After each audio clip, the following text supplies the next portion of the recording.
Hi, Karen from Quantum Heart Awakening. This will be a twin flame support reading. So, I'm doing something a little different today. This is not just a daily check in with the soulmate cycle.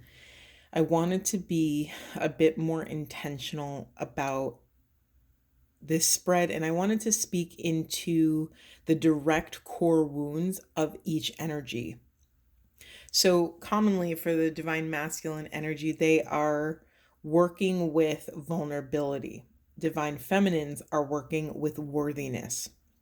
The core wound between the two is the ability to calmly, safely, and completely express and communicate their truth in a way that is heard and understood. And another block is this ability to work together to co create out in the world. Okay.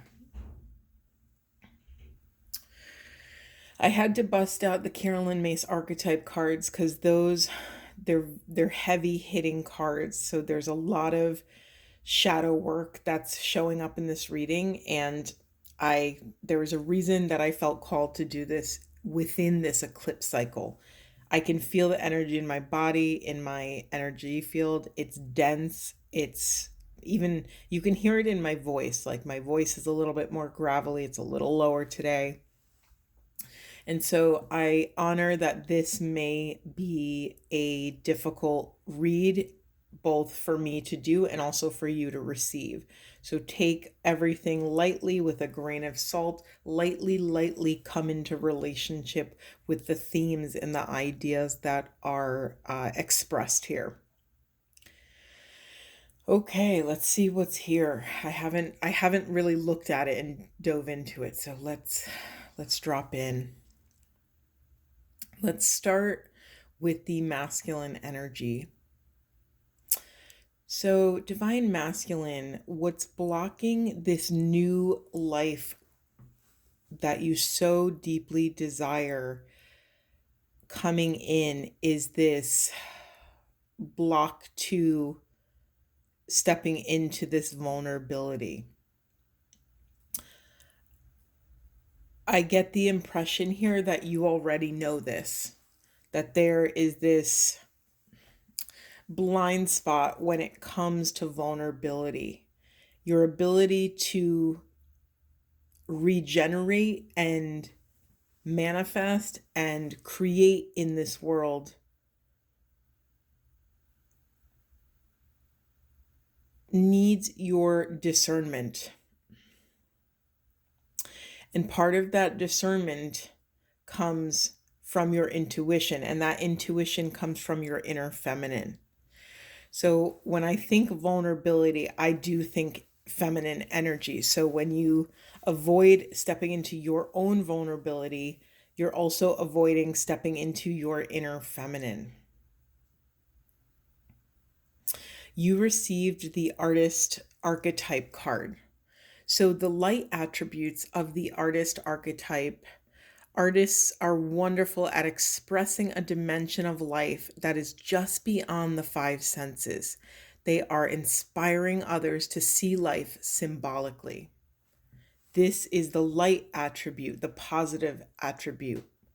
The shadow attribute is using their gifts and talents as an excuse to mistreat others, posing as the starving artist to elicit some sort of pity. Okay, divine masculines, I honor all of your pain and all of the experiences you've had to get you to this place. I honor that your system does not feel safe when it approaches the edges of vulnerability.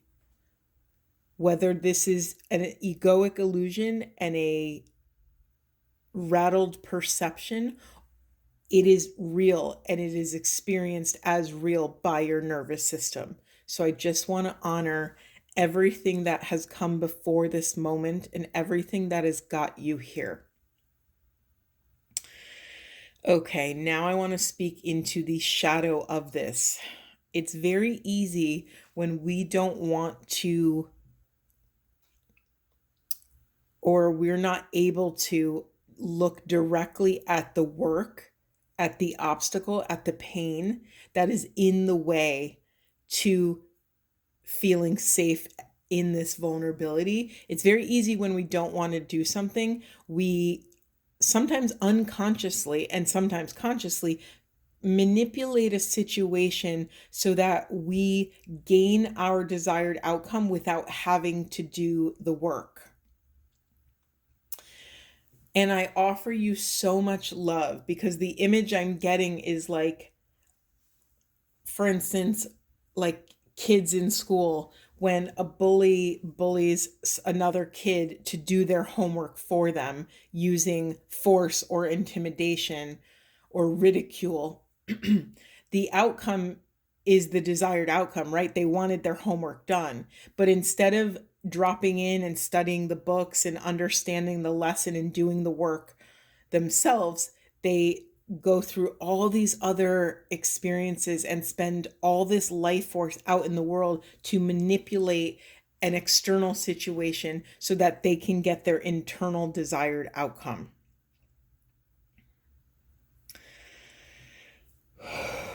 Why is this so important? Because it's saying that there is a piece of the divine masculine energy that they don't trust themselves. What's coming out here is this idea of having, again, to outsource intuition, right? They're outsourcing to the feminine energy. I have a very specific message coming out for the divine masculines, or the divine masculines in training, we'll call them that. For the masculine energy that has, this is so specific, that has invested in multiple external feminine energies so that they can gain what they want out of life, so that they can gain notoriety, so that they can accomplish, so that they can achieve what they're here to achieve, but have done so by sort of moving in the shadows, by using this unspoken, uncommunicated goal to manipulate the situation so they can get what they want. That's real. I know many stories like that, especially in these twin flame cycles.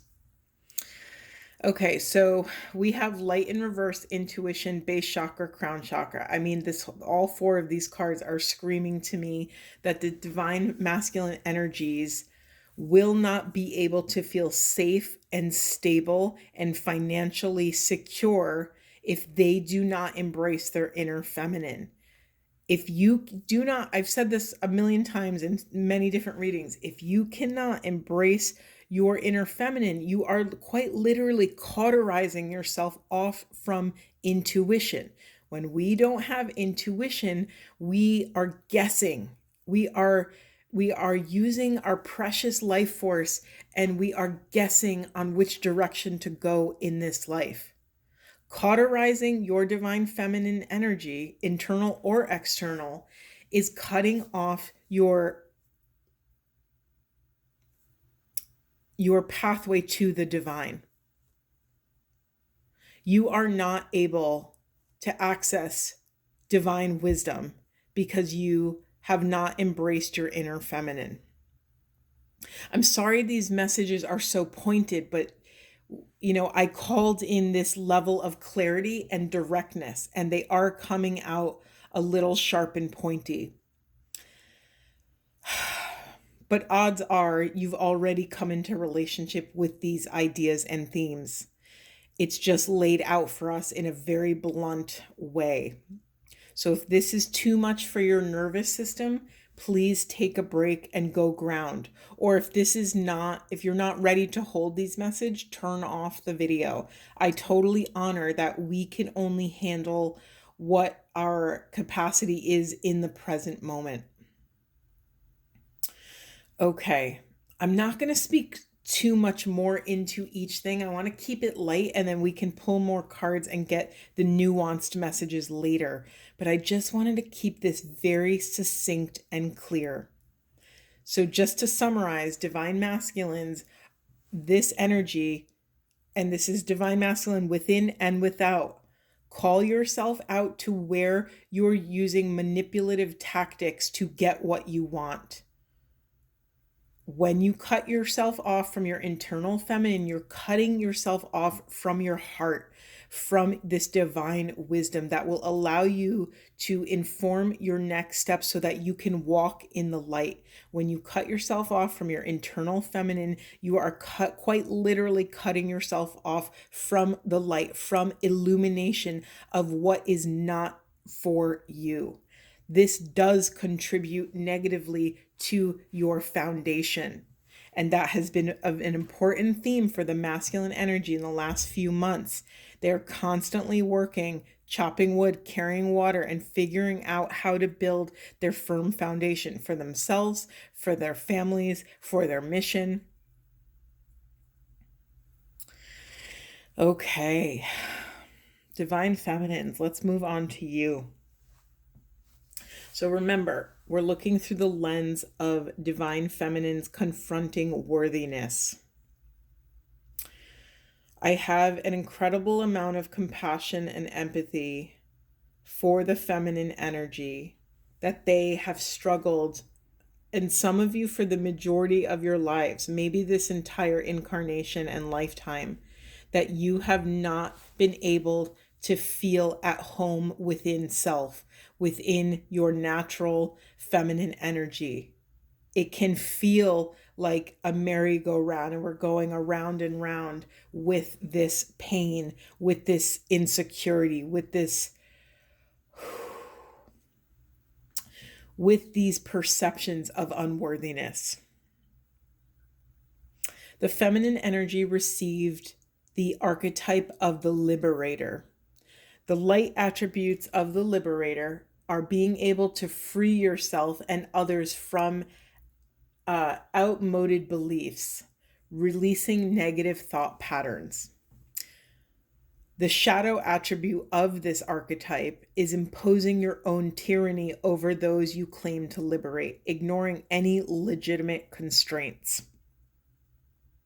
So what's screaming here to me is divine feminines who have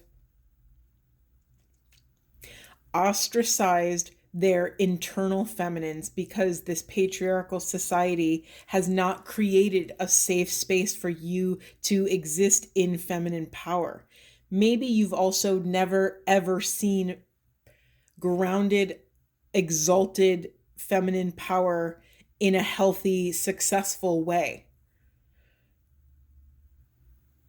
Because of this, many feminines may have dropped heavily into their masculine energy because they've picked up the message that to be successful in this life, whether that's financially, in career, relationships, what have you, they have to be overpowering and in this kind of all-consuming, penetrative masculine energy. In essence, there are some feminines here, and I am also one of them, who have allowed the shadow masculine energy that exists out in the world, that is a tyrant over the natural world, over Mother Gaia, over feminine energy, over women and children. They have allowed this external tyrant to take hold of their internal masculine, thus becoming the tyrant over their internal feminine. Basically, it's very simple. It's very, not simple. It makes a lot of sense that for some, the divine feminine energy has mirrored the toxic masculinity that has been out in the world and started treating their internal feminine how the external masculine, toxic masculine, has treated the feminine. This is a really intense awareness and discernment piece. I need to give that a moment to breathe. Hold on.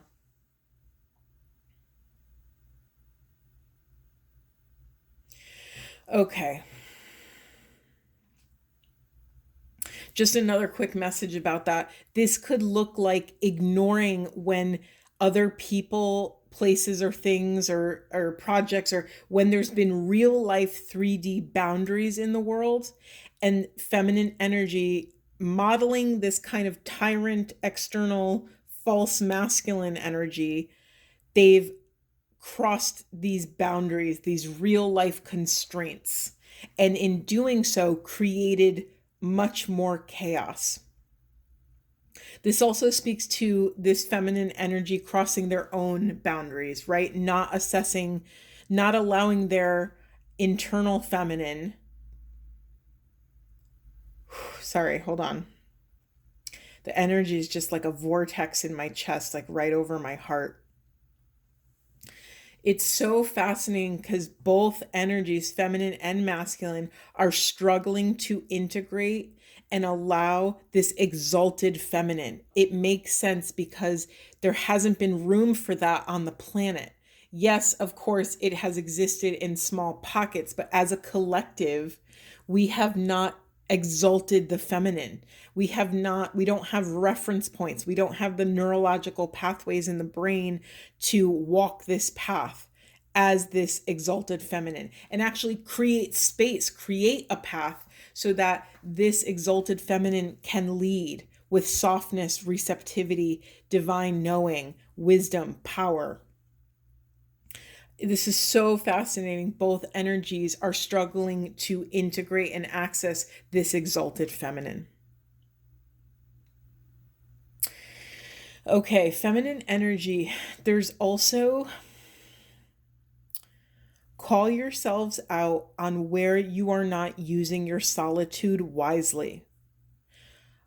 I would say that in the collective soulmate cycle, the divine feminine has withdrawn her energy for a very long time, stepping into this kind of hermiting high priestess energy to assess the damage, to understand what has happened and dismantle it so that she can heal.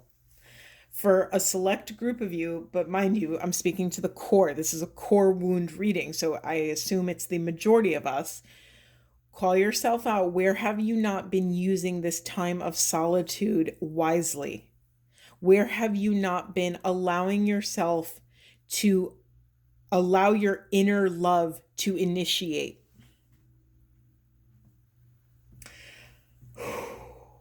Where have you not been? Okay, this is just a very direct message.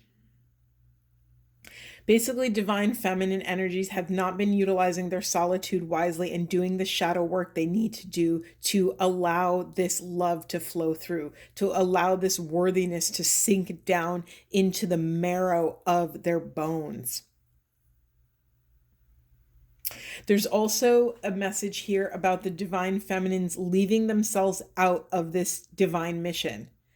It's like, yeah, let me spend my whole life doing all of this work and committing to this life path, but I'm still gonna think in the back of my mind that I'm not worthy, that the universe, the rest of you deserve this, God's love and this divine mission, but not me, right? This is the ultimate shadow that the divine feminine is working with.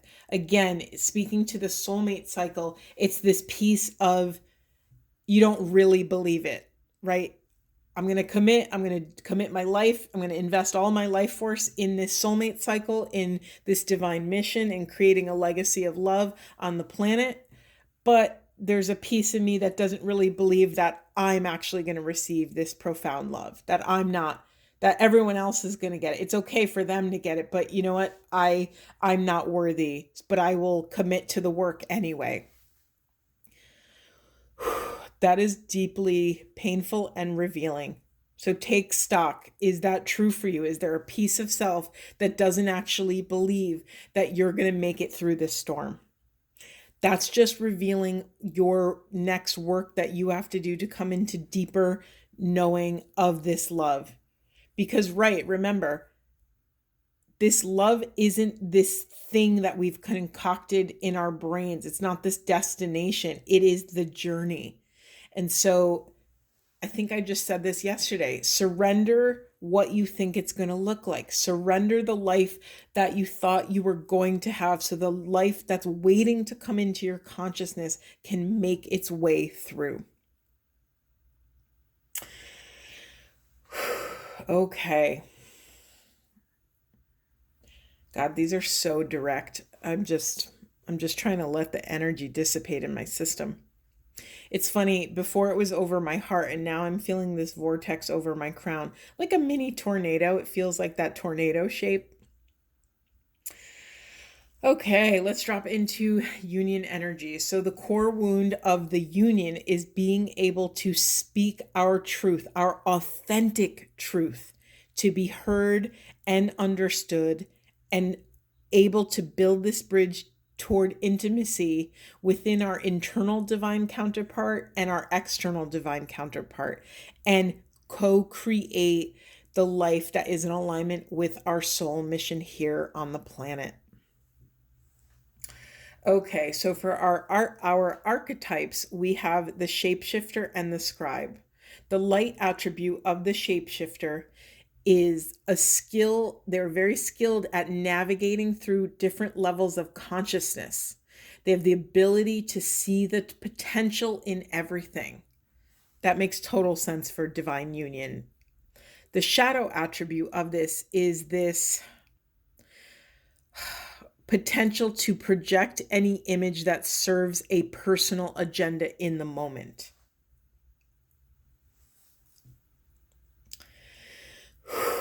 Okay, this is the manipulative piece. This is the shadowy, dense work. We've all been there. We've all operated from shadow. That's why we've incarnated here, to learn more about self, to learn how we fit in this soulmate cycle, and to come here and anchor these new templates and work on the planet.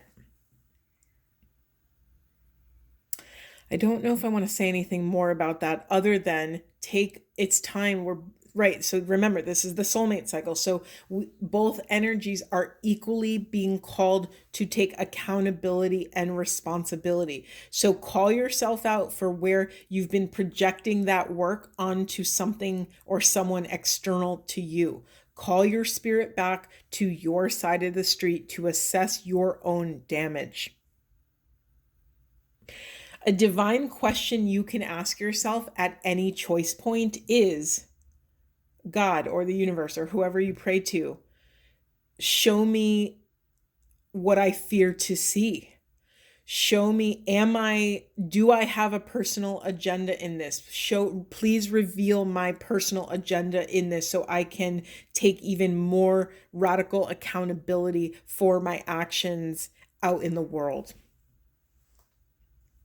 Okay, union energies also receive the scribe archetype. The light attribute of the scribe is that they preserve knowledge and information.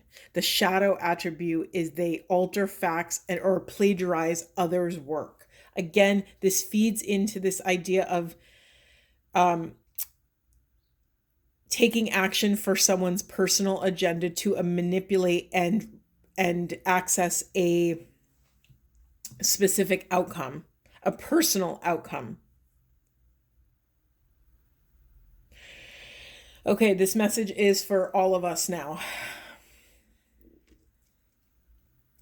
Allowing yourself to put off this work, to stay and remain trapped in fear, is going to send you on this cycle that will not allow you to access victory and success over this foundation and these accomplishments you want to create out in the world.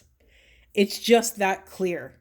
The longer you avoid that which you fear, the longer you will be spiraling in these energies, in this vortex.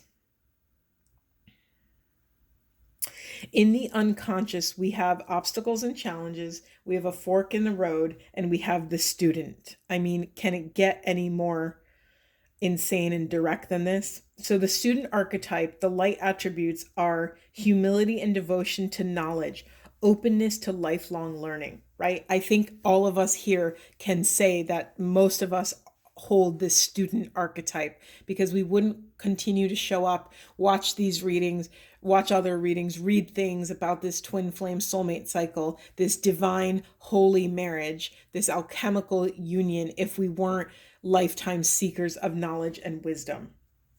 Now we have to be careful. The shadow attribute of the student is having potentially an arrogance in the pursuit of destructive knowledge, or an unwillingness to translate knowledge into action. Call yourself out. Where are you spiraling in information? Where are you reaching to more people, more wisdom? You're reading more books, listening to more things. That is useful to a point. Even me, I totally honor if you have come as far as you can with taking in so much information. At some point, the sponge becomes saturated and can no longer hold more. That's real. That is when we have burnout. That's when we have fatigue. So call yourself out, either where you are crossing your own boundary and limitation, or where you are keeping all of this knowledge and wisdom to yourself. We are here to do this work to raise collective consciousness. This is not a solitary mission. This is a collective, grand, global, quantum mission. We are all operating in this unified field to do this work. You have been gifted with a little plot of land or of space in this quantum field. It's your responsibility. You've been bestowed the gift of being the steward of your piece, your parcel of the divine. And then another message here is, are you unwilling to actually take the action? Some of us have been spiraling in this pain for so long that the pain has actually become comfort to us, right? Because what happens when we've had pain for so long? Pain becomes reliable, right? We rather work with the devil we know than the devil we don't know. So call yourself out. Where are you not putting these lessons into practice? At some point, we have to stop going to school and actually go out and be a practitioner of all of this wisdom and knowledge we've gained over these years. Actually, I'm being corrected. So we go to school to receive and learn a bunch of knowledge, but it is our action out in the world that what concentrates the knowledge into wisdom. It's what alchemizes our learnings into experience and divine wisdom so that we can help another soul. Yes, we also have in the unconscious the fork in the road. So where are you not looking directly at a choice? Where are you avoiding making a choice? It's very difficult, especially in this twin flame soulmate cycle path, to call ourselves out when something no longer serves us, especially this other external person. I honor how difficult this is, but we have to have faith and trust that the divine has this unfolding perfect path ahead of us, even if that path takes us away from this person or this thing or this experience that we perceive to be the thing, to be our divine birthright. We do not have access to that. Only the divine, that universe, has access to that. Whew, wow. Okay, let's get some twin flame cards. What does the collective need to know for the highest and best good of self and the planet? What else does this union, what else is blocking union energies? What else? Oh, okay. Breaking through, processing karmic debris. Okay, this is another card of taking radical accountability and looking your shadows directly in the face. Anything else, Spirit? Anything else? What? Oh, we got divine creativity, receiving cosmic intelligence. This is another call to the divine feminine, internal and external, of where are you not using your solitude wisely? Where are you not actually allowing the cosmic intelligence that's flowing through you to integrate and embody so that it could actually take action out in the world. Okay, I also have the masculine twin releasing lower self. This is a call to all of us. Practice self-love, nurture your inner child. And the Holy Grail codes, receive the gift. We also have sacred sexuality, accessing the unified field, which reminds me of something I said yesterday, in that it's okay if you do not have access to your sensuality, sexuality, your eros. It is okay. It will be there when you are called to return to it. But right now, there's some other deeper work that needs to be done. Acknowledge your work. Take responsibility. We are in this vortex of spiritual awakening. Shift or be shifted. We are in this process of unification. Align with abundance. Whew. Okay, intense reading. Ground, hydrate, eat nutritious food, do all the things, go for a walk, spend time in nature, get barefoot on Mother Gaia, do your thing. This is really intense, guys, and you're doing it. So I'm sending you so much love. Until next time.